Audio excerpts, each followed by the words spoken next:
Good morning, everyone, and welcome to Choices Life Coaching. Hope that everyone had a very good 4th of July weekend.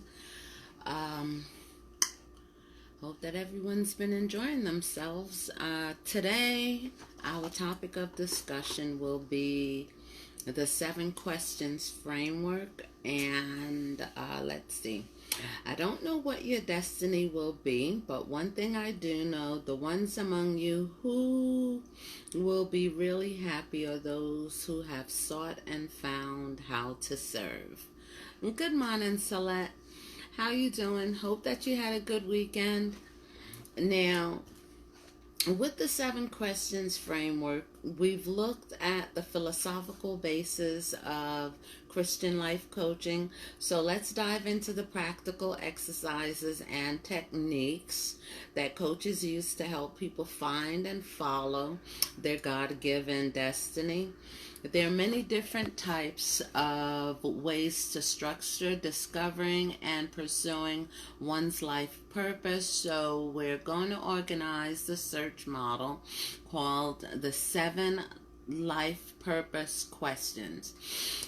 Now, the 7 life purpose questions are, by focusing on these 7 questions, will help coaches understand where the process is going and how the different pieces of the puzzle fit together. So the first question would be, whose am I? Who am I? What is my whole life prepared for me? Like, what has your entire life prepared for you up until this point? And why do you desire to be a life coach? DESIRE. And where is the Master or God sending you? And when will this happen? And how will you get there? Okay. Now, the first 5 questions have to do with discovering your life purpose, while the final 2 has to do with pursuing, walking out what you've discovered. And we'll first do a quick overview of each question, then dive into how to coach in these areas subsequent to your additional training. Now, the meaning of the 7 questions are, good morning, Kumar. The first question is, whose am I? Deals with our fundamental allegiance. Who are we living for? FOR. And when we make life choices, our basic allegiance may be to ourselves, to another person, where we've subverted our identities, to whom, and to our tribe. Who is our tribe or our nation? Or is Jesus the Master and Lord of your life? And this is a good question to ask yourself. And when the chips are down, whom have we chosen to serve? Is this life mine to order, or my own pleasure, or is it for my own pleasure and benefit? That's also something that you need to ask yourself. And do I owe allegiance to something bigger than myself? Or obviously, this can make a huge difference in the trajectory of our lives. To shorten the question, we'll refer to this area as allegiance, okay? So who am I? Who am I is the design question. It covers our inborn nature, characteristics, life personality types, gifts, strengths, and talents. And at this level, people change slowly over time. If it's all a matter of, good morning, Mary.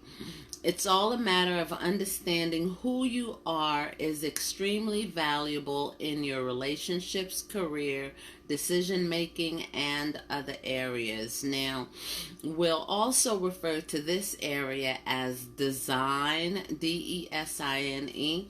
The other side of the nurture and nature dichotomy is the question of what. Now, what has my entire life prepared me for? What has my life, and I mean every experience What has it prepared you for? There are valuable things that you pick up along the way in life that shape your destiny. Learned skills, work, life experience, character, and self understanding. Taking stock of who you have become in life both completes and complements the design picture. So, taking stock of who you are, and this is called the preparation phase or the preparation period. The next question asks why. It taps into our DESIRE, our desire, passion, and motivation. Why do I desire to do this? Why is this important enough to give my life to it? Passion is a vital part of living on purpose, and to accomplish something extraordinary, you'll need exceptional desire, DESIRE, to finish the race. And this area covers our dreams, our DESIRES, and what energizes you, and what is your core CORE value and beliefs. Good morning, Miss Smith. How you doing? Hope that you ladies had a wonderful weekend. You too, Kamar. Now, coachees would be you guys, and I'm the coach. So the coachees usually find important life purpose indicators within these passions. And the fifth question is the calling. Now, where is the master or God? I would rather say God than the master. That I would just say, where is God sending me? Is my calling a commission that comes from outside of you to serve a larger end? It primarily serves others and not you. Like, as a Christian's life purpose model, the 7 questions framework assumes that a call from God is an integral part of every believer's life purpose. In this area, we explore what kind of calling God is revealing to you about your own life mission, the people, the needs that you're drawn to serve, the message of your life, and how experiences of suffering and sacrifice integrate with your life purpose. Now, when will this happen? That is the big question. We all ask this question. I know I ask that question like 1,000 times a day. I'm like, when, God? When am I going to get my big moment? And God says, one step at a time, Jennifer, one step at a time. So when will this happen is the question of timing. Most of us express this question, how long, Lord? How long? If part of our call is to own our own business, it may be now is the time to launch out into the deep, and you could have years of preparation ahead of you. And this question is timing. Timing is covered in my next segment. Now, the volume of our life stages models patterns of calling and development and shows how to create calling timelines. That explains how coachees, that would be my coachees, I'm a coach, and how the coachees are moving towards their destiny. Now, coach a person through a calling development process and not just point them towards the end point of their life mission and convergent role, but in the process, how to handle the process, because sometimes we're always looking at the end result, but majority of the time we're spent in the process stage. And this is the question of how will I get there? This question moves the coaching process towards the goals and action steps that makes the person's life purpose a lived out reality. Now, the basic coaching tools for this implemented implementation process, like conversational models, are laid out in my book for business success for coaches and counselors, and marketing basics led by the Spirit. It's also in that book. So now when we get to the introduction, we're talked about how to balance the biblical approach to destiny discovery. Looks to the 4 directions: outward, outward. Outward is at what God reveals to us, and that is the external call. Inward is what God reveals within us. Okay. Good morning, Arlene. Good morning, Clarie. Now, if backwards is how he has purposely prepared us through our life experiences, and forward is at the times, the dreams, and passions that draw us to our destiny. Now, for these directions, the 4 directions are represented in questions, and 2 of them are, first, let's take a look at the purpose diagram. So to sum it up, we have 7 potential areas to explore with our clients to help them discover and pursue their life purpose, and each category with a fundamental question. Now, 1 is allegiance, and that is whose, WHOSE, whose am I? 2 is design. Who am I? Preparation. What is my entire life has prepared me for up until this moment? And passion. Passion, passion, passion is a must. Why do you want to, or have a need to, or have a desire to do this? DESIRE. And calling. Where is God sending me? Okay, timing. When will this all come together? And implementation. How will I get there? Okay, discovering one's life purpose is the first 5 questions. It's the focus of the remainder of this conversation. So the overall context is the allegiance. Someone who is sold out to Christ is operating on or altogether different, playing the field, than the person whose allegiance is to self. Within this circle of allegiance, you have 4 overlapping areas.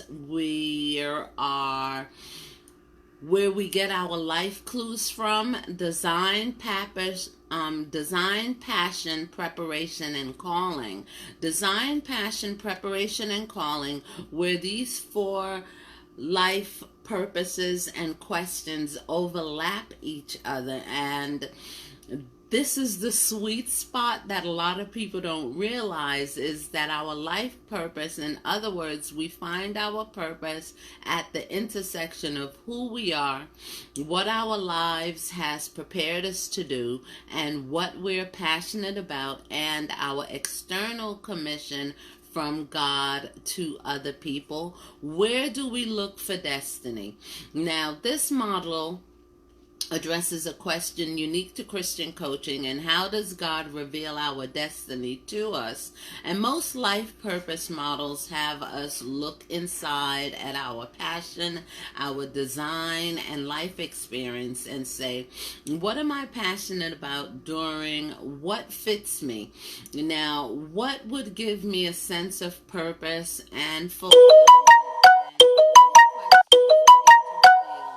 Our deepest desires, such as, what is my values? What are my core values? In many ways, these desires align with our life purpose, since we are created by God for a specific reason, and we have a destiny, and the good works that God has planned for us is before the foundation of the world. So, however, as fallen humans, our desires, DESIRES, are also shot through our selfishness, fear, hurt, pride, and everything about us that still needs to come under the lordship of Jesus. So in our inner world, if our inner world contains both the glory of God and the cravenness of the human nature, looking inward will offer the same mixture, a flawed picture of what we are made of and what we are made to do. Now, a lot of people ask themselves that all the time. What am I made to do? Why am I here? Our life purpose discovery models, which only look inward, will always leave us wanting. But because we sense a deep passion and desire deep down within us, our corrupt side is always lurking beneath even our most highest and earnest and sincerest intentions and aspirations. So if our true destiny can't be accurately discerned by looking within, where do we find it? And that is a question that I ask myself a lot. We have to go back to the original architect, and the architect is God, and take a look at the blueprint. It's when we see the designer's intention that the half-finished building of our hearts, okay, begins to make sense, okay? Now, this is why a truly biblical life purpose model must include the additional component of calling and external commission from God to others. So using only one's inner dreams and desires as the road's life work, or on your purpose life's work, is easily like for,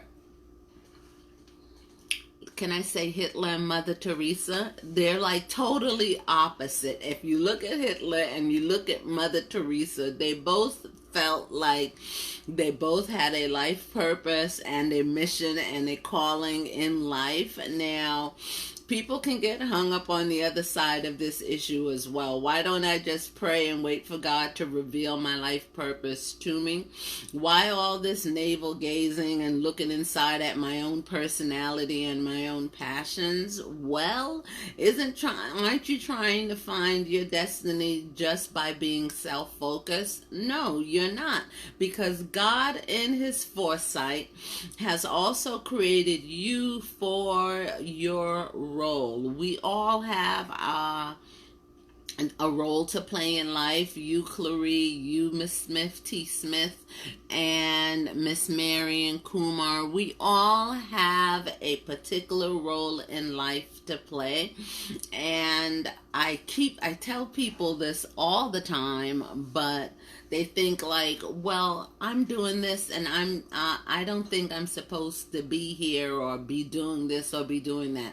Whatever it is that you're doing at this particular point on your life timeline, and I say life timeline because you're speaking from the day of conception until the day that you're put into the grave.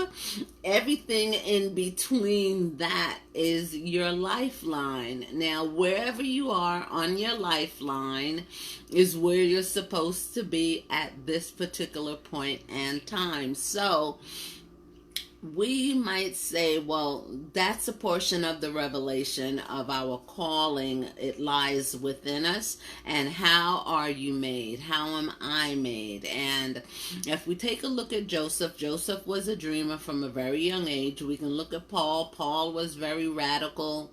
You know, he was a murderer. He went around killing Christians and denouncing Jesus. And we all, in our own personality, from the first day up until, look at David, from the time David was introduced to Saul until David took the throne, we are all on our own particular journey. So who these men were partially revealed God's purpose for their lives. So The call of God on a believer's life are the best desires in his or her heart. You can look at Esther, you can look at Ruth, look at Deborah the prophet, and you can look at James and John, and you can look at the women of the Bible. I did the Women of the Bible series, and Jochebed, Miriam. They've all had their own particular role to play in life, and so do you, and so do I, and some of us are called to become parents and raise children, and some are called to own their own companies and their businesses. And I am all for owning your own business and becoming your own person and your own boss. I'm all for Black enterprise. I'm all for small businesses.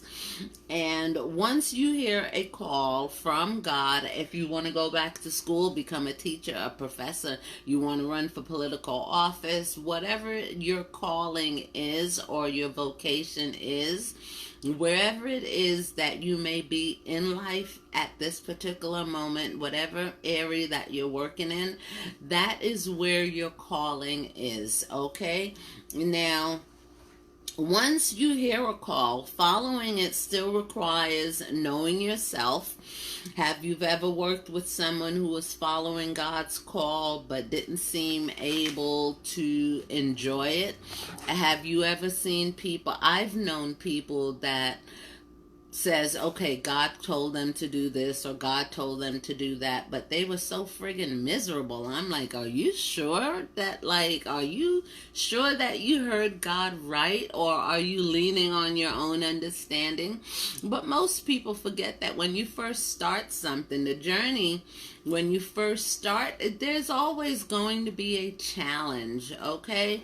And you can't quit at the very beginning when things become difficult. For some people, some things are very easy.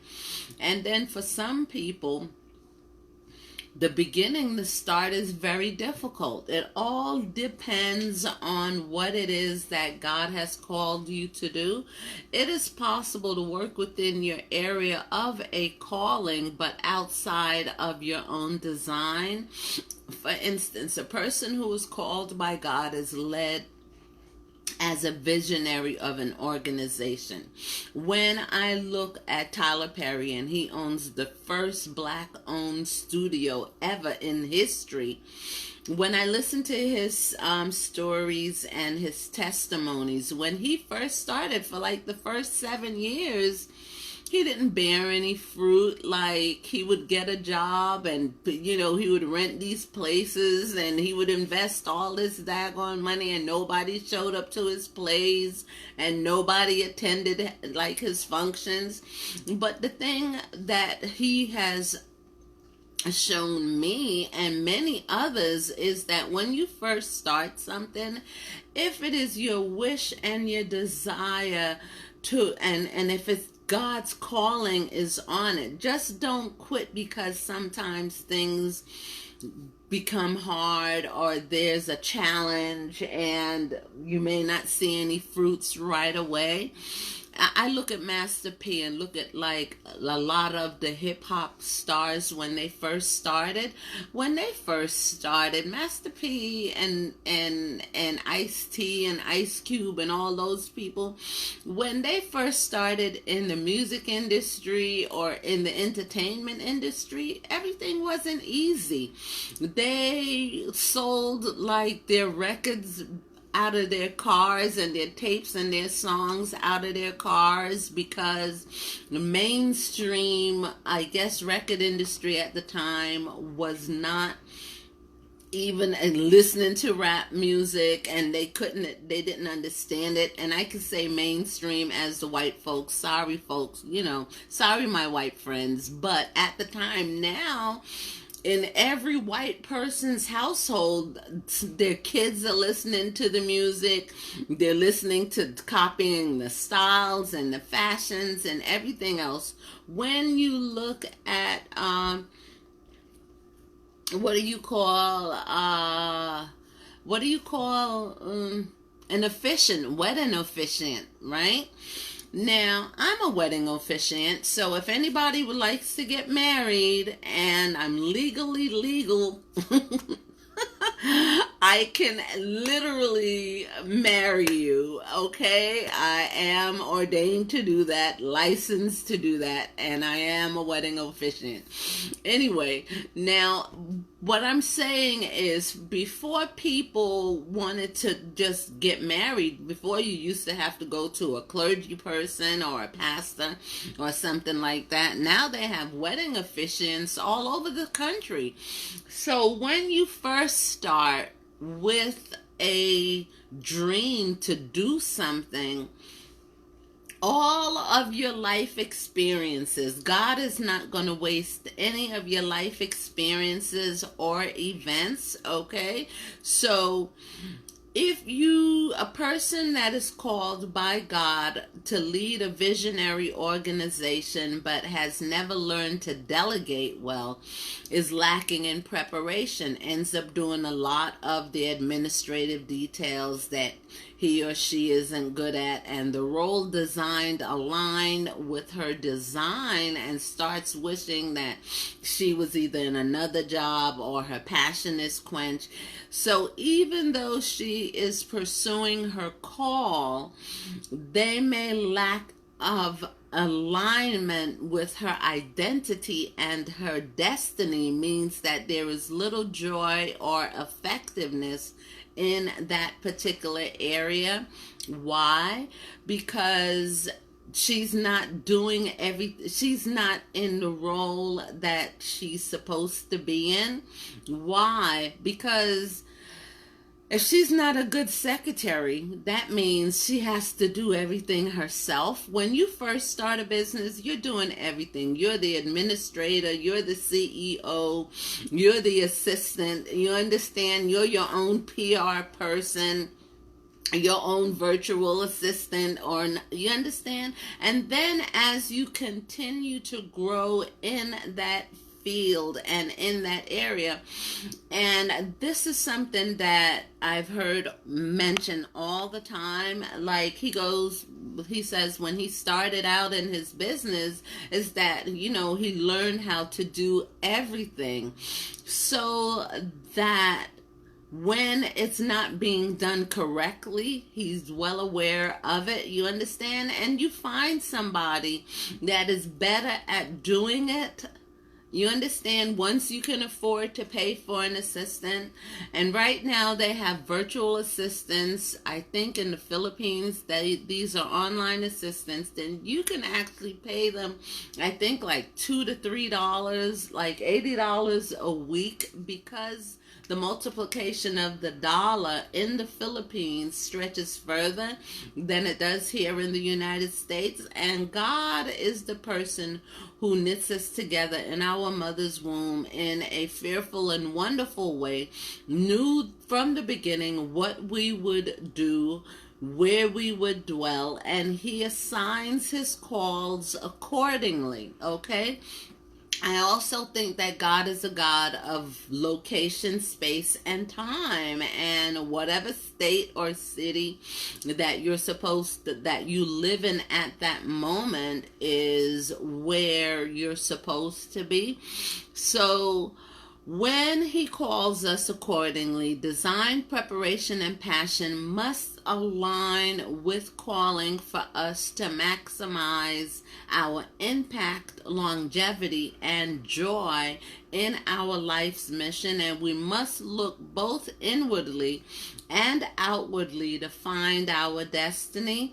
If you'd like to see you can do like a biblical study on a life's purpose, and you can go to www.aleaderslifepurpose.com, and I'll spell it. It's www.aleaderslifepurpose.com.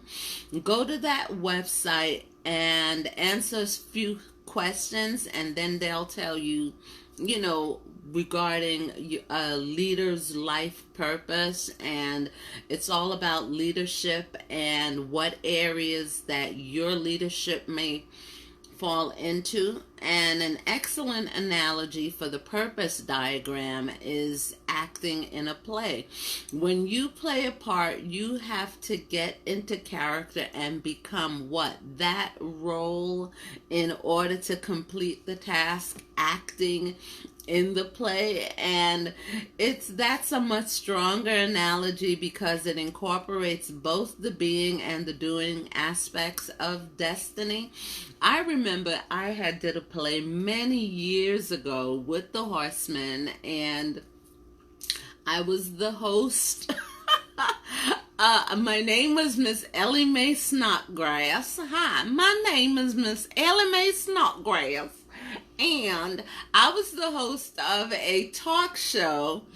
I was a Southern Belle, and it was the Horsemen and me, and we had came up with the music, the characters, the scripts, and everything. And then I never thought about doing anything else like that. Like, we did this play and this character and this skit every Friday night at church, and it was the Ellie Mae Snodgrass show.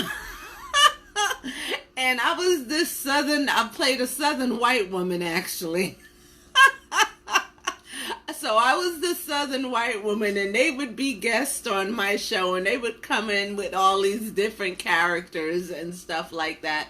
And then I would just interview people from the music ministry, and I would interview people that sang, and I would interview all these different members of the church and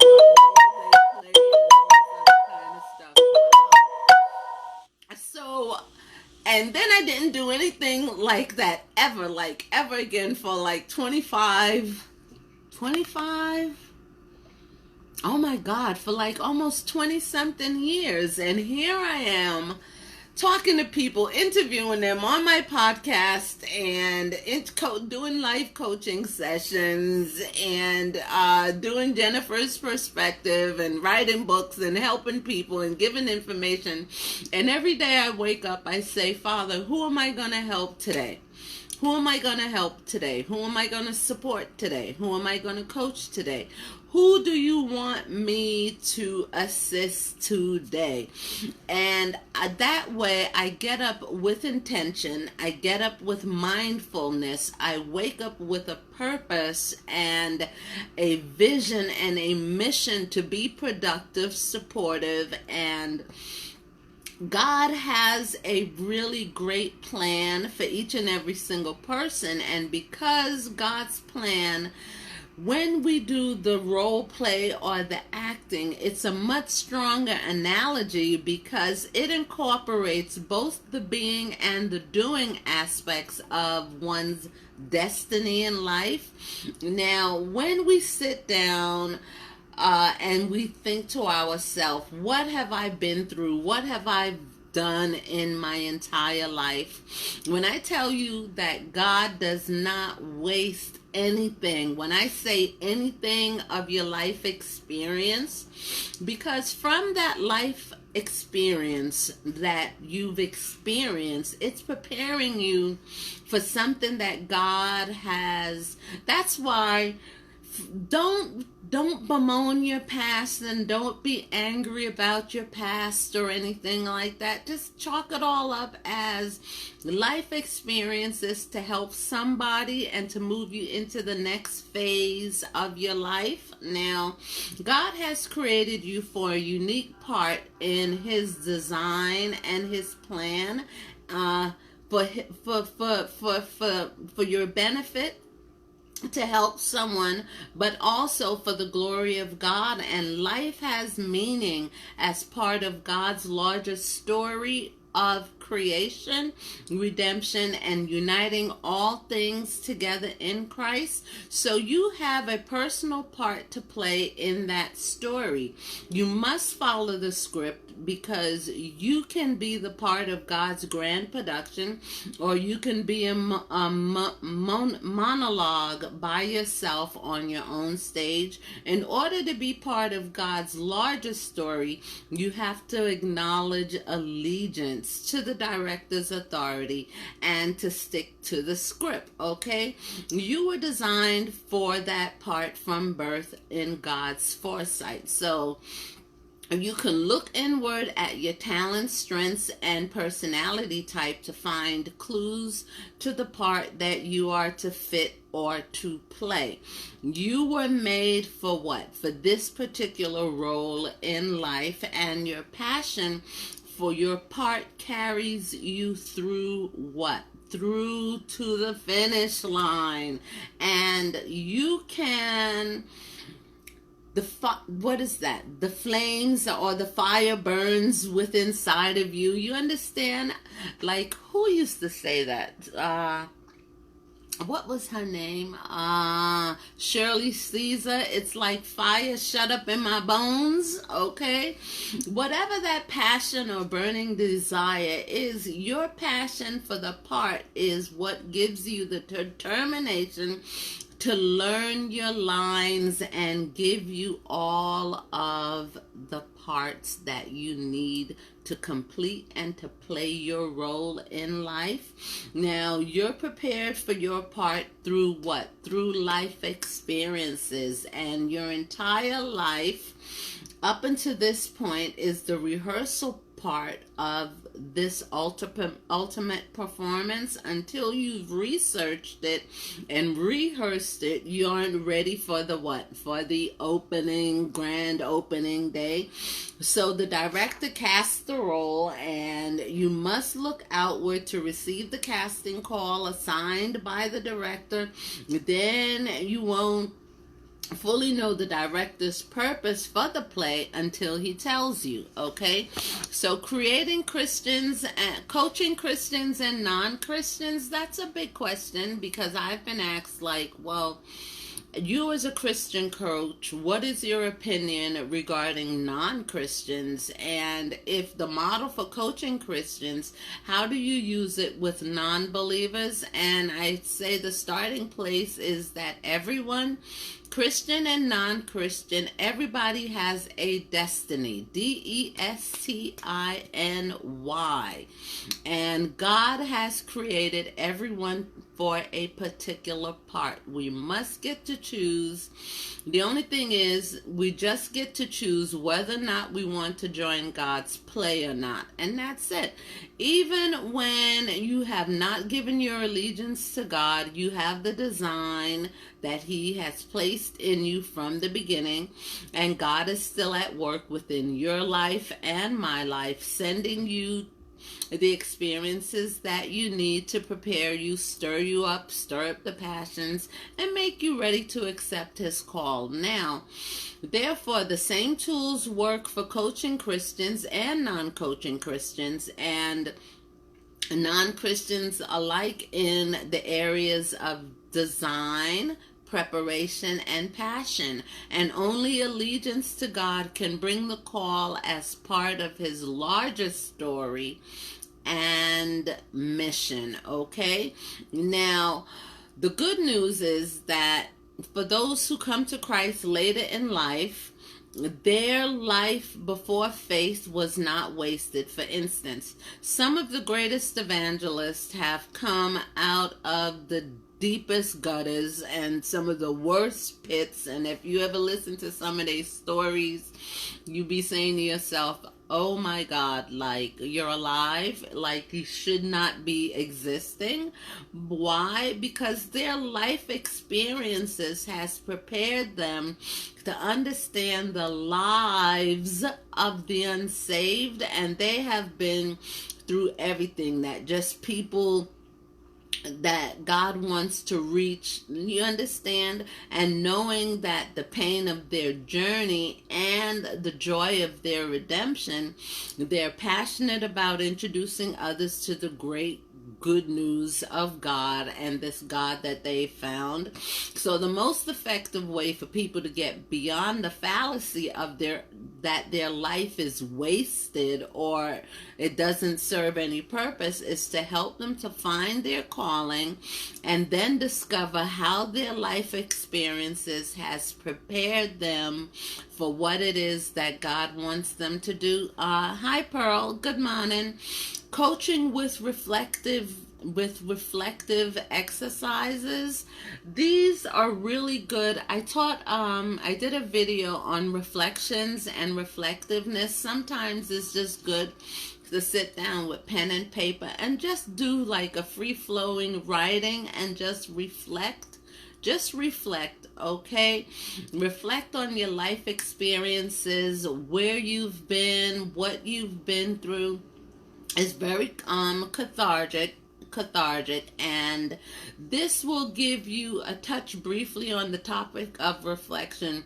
Before we dive into that next section, let's take a look. One involves introvert, one involves extrovert learning styles. Now,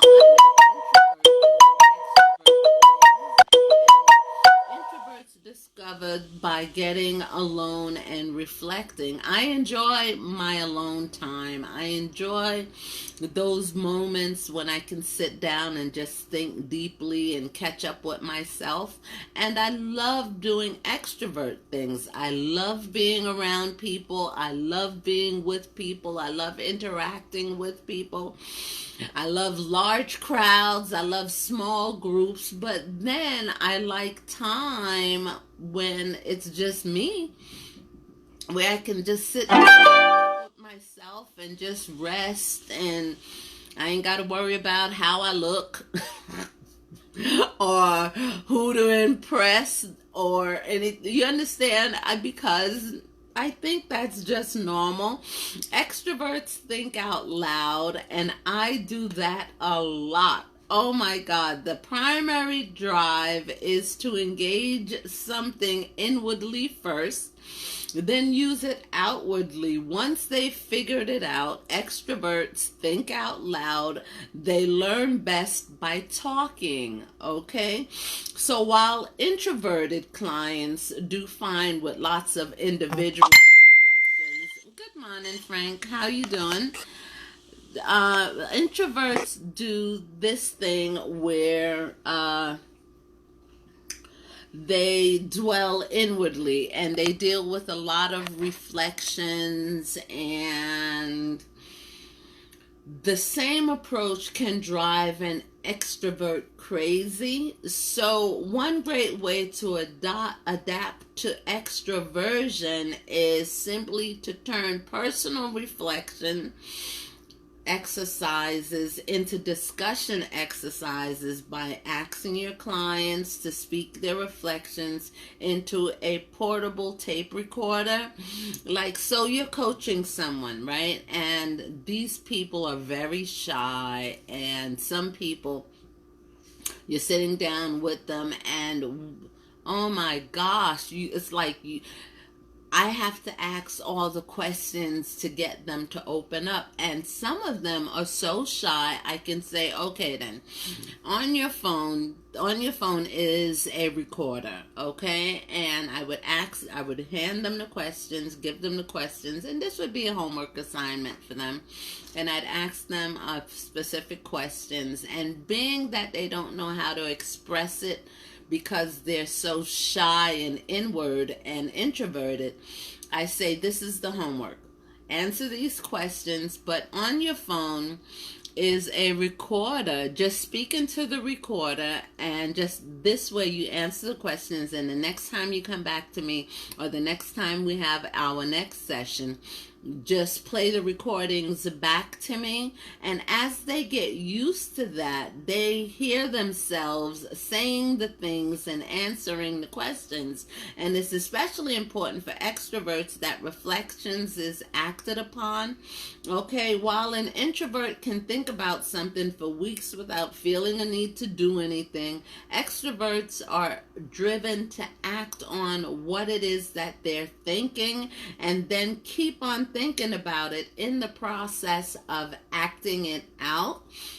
Okay, so trying life purpose discoveries to immediate implementations are very important, and you take them step by step by step by step, and take these reflective steps that are discussed in the appointments that we have, and then you just start journaling. Journaling is such a wonderful place where you run into obstacles unless you adapt to the style. And I say style because, or flavor, style or flavor, because everyone has, hi Max, how you do? Hey brother Max, how you doing? Nice to see you. Good afternoon, Sam. Everybody has a different style and flavor that makes up their personality. So when you're journaling, journaling complete sentences, okay? Incomplete sentences and paragraphs. Why? Because it completes a train of thought. And this is also good to help to build your writing skills.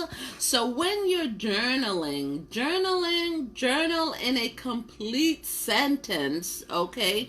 Not just a word or a phrase, in complete sentences and paragraph. And that will complete the thought that it is that you were thinking at that moment.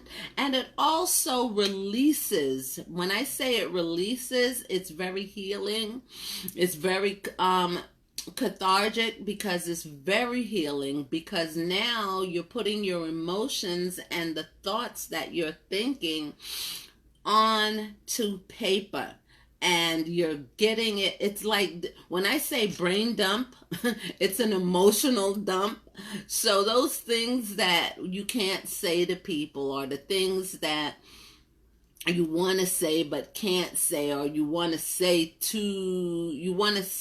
or you want it, but you don't feel like confident enough to just tell it to the world and don't feel anything about it. You can start by journaling your thoughts in complete sentences and paragraphs, and speaking into the recorder on your phone. That is very helpful as well. And others refer to this like a bullet list, or scrolling in all directions over the page, or a tape recording, and the journaling, and if you're writing or something. But you're not a journalist, and you're not submitting a documentary or anything. You're just organizing your thoughts, and you are releasing tension, you understand? And basically you're putting your thoughts from getting it from here and in here, and you're putting it on paper and into the recording for the sound, and then you sit back and you listen to it. And it's actually very healing, very, very, very, very healing, very, very helpful.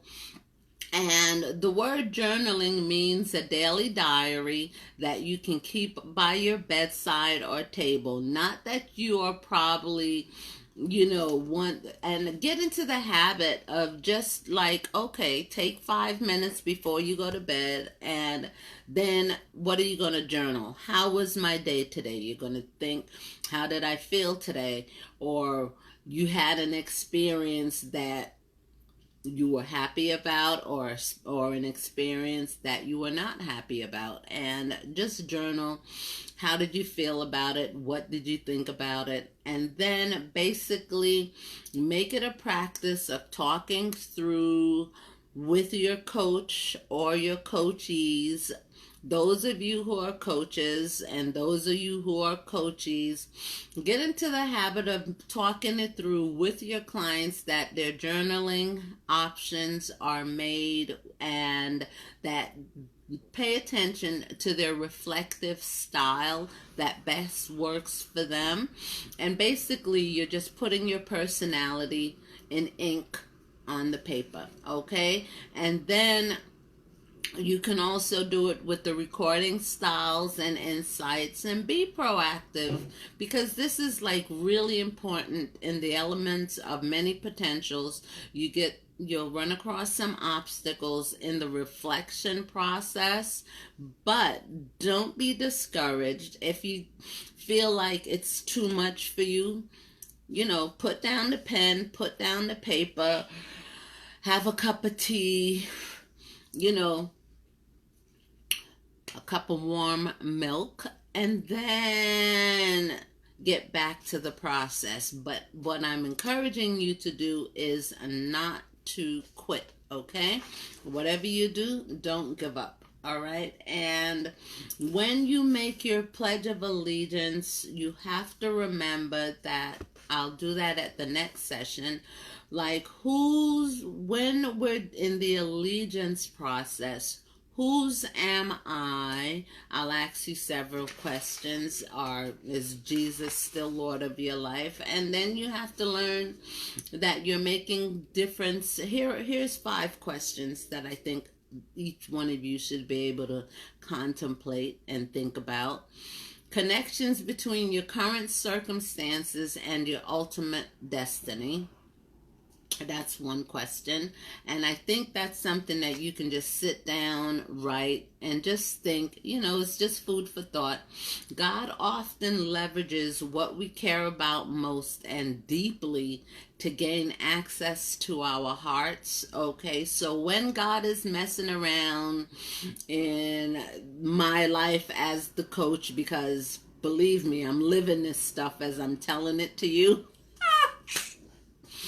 It's ha-ha but a boo-hoo-hoo all at the same time. So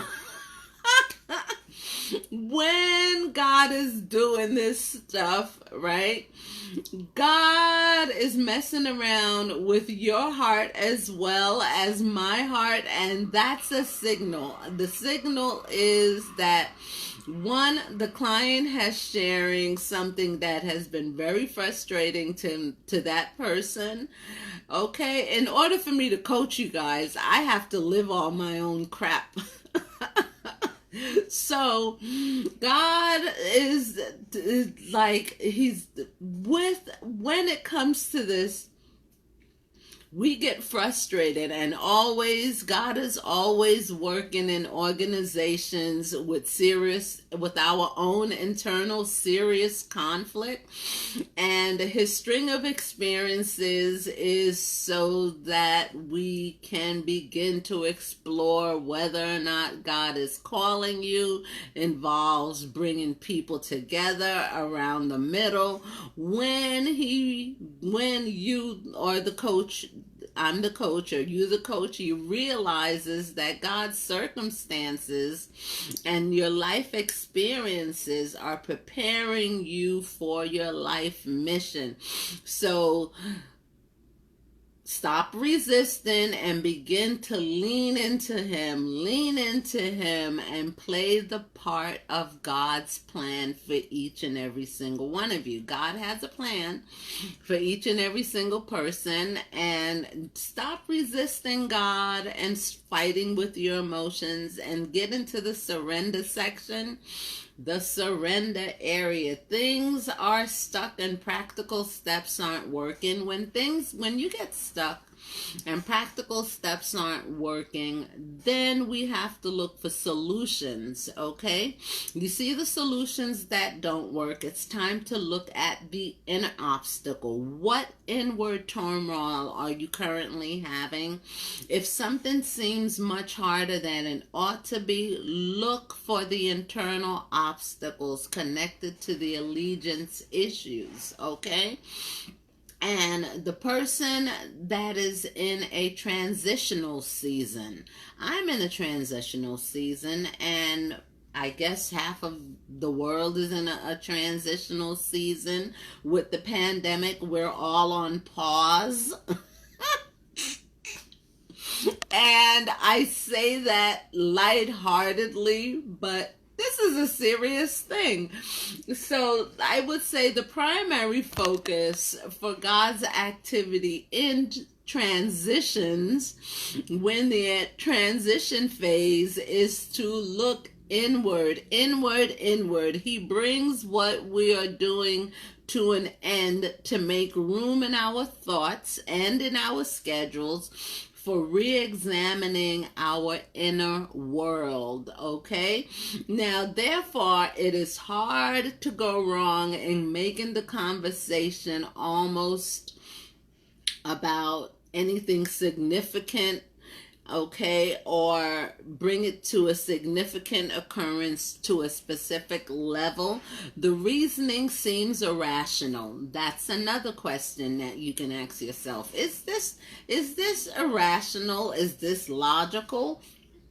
Recently, I listened to myself, and I've listened to some of my coaches, to other coaches, as well as coaching clients and working with parents that have teenagers. Their issues are totally different than an empty nester's issues. So if you have teenagers, or if you're an empty nesters, your thinking is totally different, because one, the kid's still at home and they still need so much, and then you have the empty nesters, but right now kids are home from school, so the kids that you thought you shipped off for 4 years of college is now back home doing online classes, taking classes from schools, or from taking online classes on the computer. So now the rationale is different. Our reasoning is different. Then you have the person who is experiencing major adversity. Asking the allegiance question could be costly, so it takes unusual circumstances or high stakes to get us to what? To go there. Okay? Now, we're either experiencing pain, loss, intense frustration, or more likely we want to ask the allegiance questions that is God still Lord of my decision making, of the things that I'm doing? What could happen here if I threw my self-interest into the wind and just chose to do whatever it is that God told me to do, or that God is asking me to do? If you looked at it like an investor, and you were going to arrange your life here for maximum return for the kingdom, what could you do with it? And that is a really good question. Now, what do you fear would happen if you went down that road? What's the thing that wells up within you by doing this particular thing? And take your best guess at what do you think God might be asking from you, and why. Okay? And on that note, we'll pick it up again tomorrow with levels of engaging. Okay? Now, it's nice to see everyone. Hope everyone had a wonderful weekend. Who else is here? Hey, Carnice. And hope that everyone had a great weekend. Hope that everyone is feeling well and healthy. And someone sent me some information that quite a few people that they knew had passed away over in the course of the weekend for the COVID-19. So I'm sending my condolences to them and their family. And I'm just praying that we all, even though they're opening up the country, careful. Okay? It's really hard to act like things are back to normal when things are not back to normal. People are still being infected, people are still dying, and the country is still in turmoil.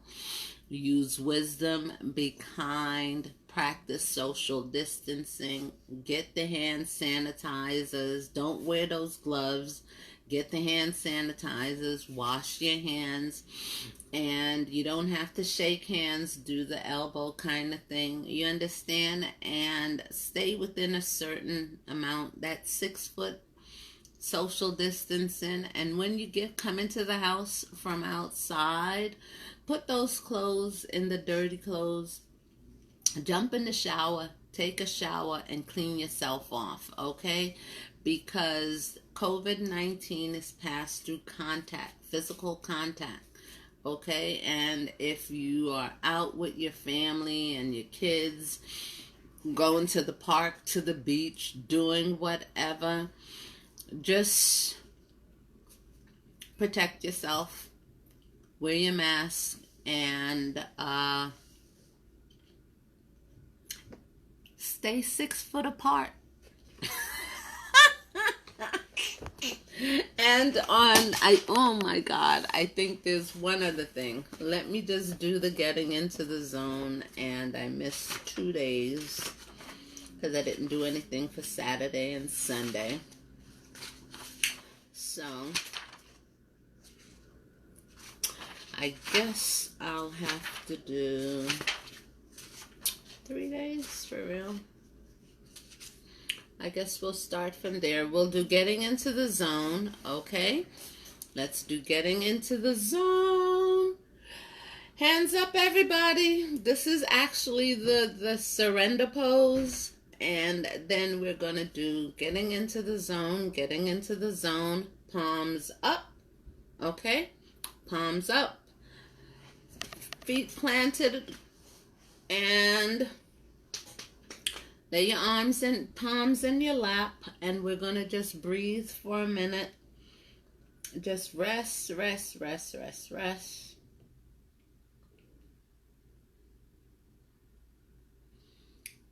We're quieting our minds and we're being still. Okay, deep breath in. And today we're going to sit in our position of authority. You can stand, okay? And we're going to do wealth. WEALTH is every person's right. And every person is born from divine source energy, which accesses to wealth, happiness, and abundance. Wealth is the natural intended way that God has intended for humanity to live. A man may have wandered from the path and allowed false interpretations to convince either me or you that I'm not wealthy or I'm not worthy of wealth, but I may have chosen to experience lack or not enough, but this is not the natural way. I know now that the truth is that wealth, WEALTH, is my right and my destiny, and it is part of God's divine life plan for me. Now, wealth is my right and the right of every person, and I now put my false beliefs behind me and honor my divine life plan and allow wealth to come to me. The wealth that is mine, my divine right, is waiting for me now and comes to me immediately and in perfect ways and in my highest and goodness of experiences.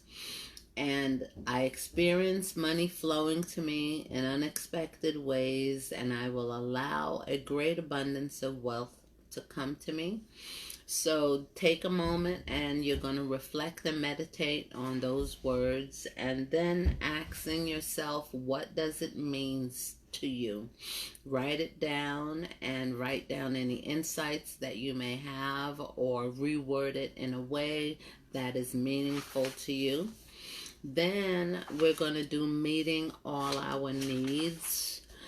Okay? I will not dwell on my expenses. I draw all that I need and desire from the divine source, which is God, and I will always receive everything that I ask for. I trust in the divine source to bring me the financial abundance that I desire, to pay more than my expenses, and to provide me with the means to experience all the pleasures of life. I'm now ready to allow my life to overflow with abundance. I am now ready to receive. I am NOW, means now, now, now, now, now. I am ready now to receive the monies that is mine by divine right and is ready and waiting for me to manifest it in my life. I make a commitment to share this abundance, for as I give, I will receive. As I pay my expenses, I will write my checks happily and be thankful for the abundance that allows me to pay my bills easily. I present this list of needs to my subconscious and ask that these needs be met. I trust that the divine source is my unlimited supply and that all I need to do is ask. I will not try to manipulate the way in which this abundance will come to me. I just trust in the divine source and give thanks as it is already mine. Okay? And I am my word. I am my word. What I speak to myself and especially out loud will manifest in my life. My divine source will deliver to me whatever it is that I ask for, focus upon, and seek. Therefore, I will only speak of abundance and joy. I will not talk of not having enough. I will not worry nor dwell on financial problems. Whenever I am tempted to speak of LACK, I will replace these negative thoughts quickly with positive thoughts of the abundance that is mine by divine right. I remember that through my subconscious, I am connected to the divine source and therefore connected to all of the abundance that I desire, and I will make a conscious effort to speak of abundance every day. Okay, and you're going to take that into consideration, and at the end of the day, reflect on what you deliberately talked about abundance in a positive way. Write down your feelings, take a moment to meditate on that, and asking yourself what that is it means. Write down any insights that you have or reword it in a way that is meaningful to you. Okay, and on the next one, after we've done getting into the zone, I do not look to the outside, but I look within me. I look within me. Why? Because God is within me. Now, the divine source energy is the only source energy that I will look to. My job, my clients, and my physical income and resources are only methods and streams that the divine sources uses to bring my abundance to me, but they are not the source themselves. The divine source energy works in mysterious ways and delivers me all that I ask for in perfect timing and in perfect ways. I shall not try to manipulate from where I'm receiving my request. Rather, I shall ask my subconscious for what it is that I want, and then I shall trust that it is coming to me from the divine source energy. I shall choose my work in the way that it gives me pleasure and in the way that it provides services to others. I shall not try to force my desires from any person, job, or thing, okay? I trust in the divine source energy to manifest my abundance through the perfect channels in the highest of my goodness, okay? And I now ask for my subconscious to send me an abundance of checks and cash. And I will not focus on what paths it will follow to get to me. I trust that it is coming to me from the sources that the divine source energy chooses. And I give thanks for this abundance as it is already being manifested right now. And just take a moment to reflect on that, and then just write it down and do what I love and love what I do, okay? I will do what I love and love what I do.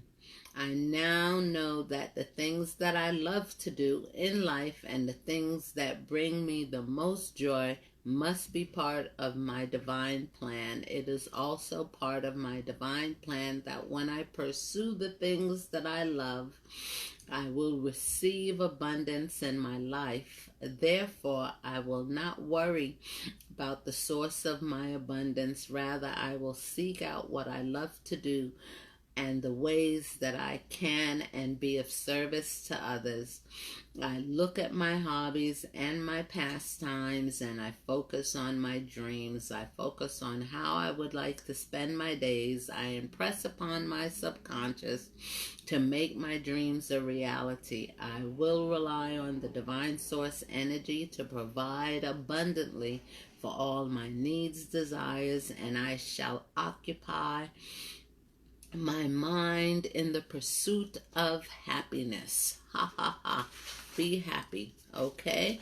And we'll pick it up tomorrow with setting goals. And on that note, I submit myself to each and every one of you. Thank you all for joining. Enjoy the rest of the day. And I've been looking at some of you guys' photos. Oh my God, you guys look like you all had a really nice weekend. So thanks again for everything, and love you all.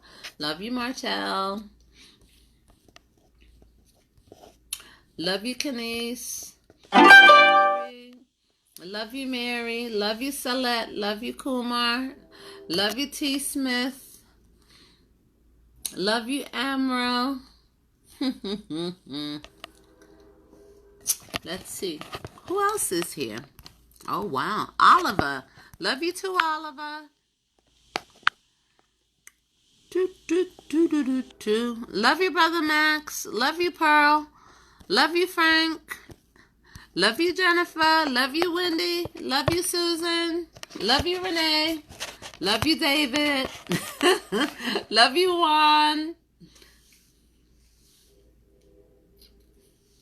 Love you, Shinice. Okay. Love everybody. Love my family. Love my friends. Love my city. Love my state. Love my mentors. Love my mastermind team. Love my country. Love humanity. And have a wonderful day, everyone. Okay?